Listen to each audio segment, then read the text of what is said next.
আজকে শেয়ার করব ছোটদের জন্য খুব সহজে একটি গ্রামের দৃশ্য আঁকা। যারা একেবারেই দৃশ্য আঁকাতে নতুন তারা ওই দৃশ্যটি খুব মনোযোগ সহকারে দেখলে খুব ভালোভাবেই পেরে যাবে। প্রথমেই আমরা একটি গড় নিচ্ছি। অবশ্যই যারা নতুন তারা স্কেল ব্যবহার করবে, তাহলে দৃশ্য আঁকাটি অনেক সুন্দর হবে।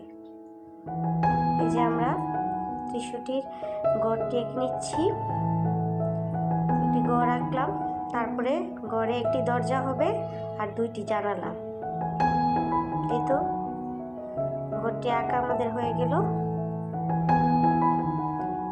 এখন আমরা গড়ের সাথে দুটি দাগ এঁকে নেব এবং গড়ের দুই পাশে দুটি গাছ এঁকে নেব।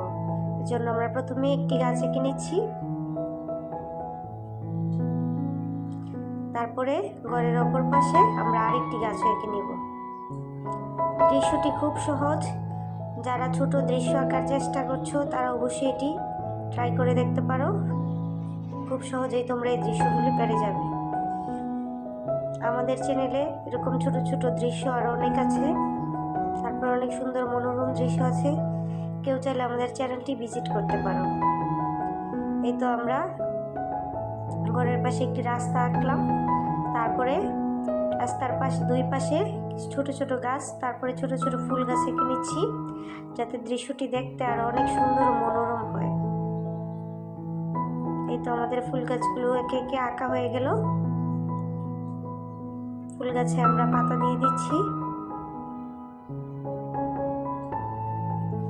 তারপরে আকাশে একটি পাখি উঠছে এরকম একটা দৃশ্য দিয়ে দিলাম। দৃশ্যটি আঁকা হয়ে গেল। এখন আমরা রং করছি। ঘরটি আমরা কমলা কালার রং দিয়ে আঁকছি, তোমরা চাইলে অন্য কালারও ব্যবহার করতে পারো, এটা তোমাদের সম্পূর্ণ নিজেদের ইচ্ছার ওপর। তো ঘরের চালা রং করা হয়ে গেল। এখন আমরা ঘরের দরজা জানালা এক এক করে সম্পূর্ণ দৃশ্যটি রং করে ফেলব।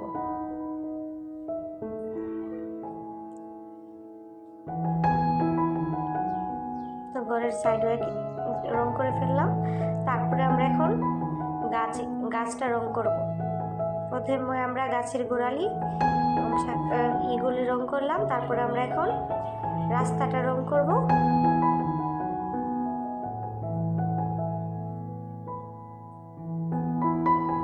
যারা নতুন তারা প্রথমে ছোট ছোট দৃশ্যগুলি দেখে দেখে শিখলে পরবর্তীতে তারা আরো সুন্দর কঠিন দৃশ্যগুলি আঁকা শিখতে পারবে।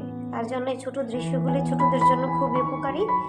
এই তো আমাদের রাস্তা আঁকা হয়ে গেল, রং করা হয়ে গেল। তারপরে আমরা এখন ফুল গাছটি রং করব। সবগুলি ফুল গাছ আমরা একে একে রঙিন করে ফেলছি, যাতে আমাদের দৃশ্যটা অনেক সুন্দর এবং রঙিন দেখা যায়। ফুলগুলি রং করা হয়ে গেল। এখন আমরা গাছের পাতাগুলি সবুজ কালার দিয়ে রং করে নিচ্ছি। তোমরা চাইলে দৃশ্যগুলি অয়েল পেস্টেল কিংবা পেন্সিল কালার দিয়ে করতে পারো, তবে ছোটদের জন্য পেন্সিল কালার ব্যবহার করাই সবচেয়ে ভালো মনে করি আমি। এই তো গাছ এবং ঘাস, ছোট ছোট গাছগুলিও রঙিন হয়ে গেল। আমরা ঘরটিকে একটু রঙিন করে দিচ্ছি।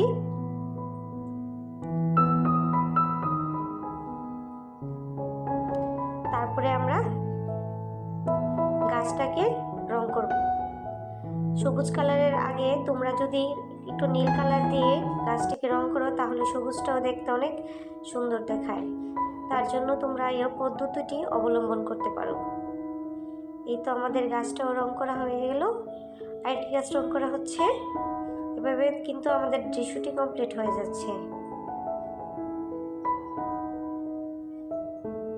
দৃশ্যটি দেখতে অনেক সহজ এবং সুন্দর এবং তাড়াতাড়ি হয়ে যাচ্ছে।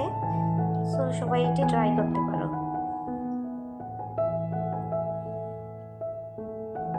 তো ঘরের পাশে আমাদের সবুজ গাছগুলি রং করা হয়ে যাচ্ছে।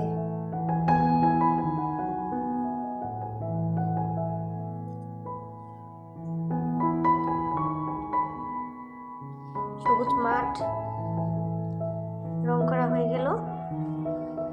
তার উপরে আমরা একটু হলুদ রং দিয়ে দিলাম, যাতে দেখতে আরো অনেক সুন্দর এবং কালারফুল মাঠ দেখা যায়।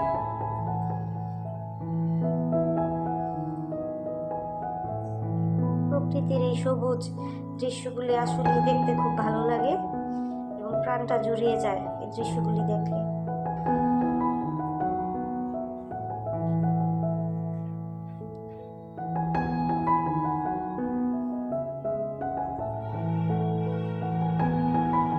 আমরা এখন এক এক করে আকাশটা রং করে ফেলছি। এই তো আমাদের দৃশ্য আঁকা হয়ে গেল। আমাদের দৃশ্যটি কেমন হয়েছে সবাই আমাদেরকে কমেন্ট করে অবশ্যই জানাবে। ধন্যবাদ।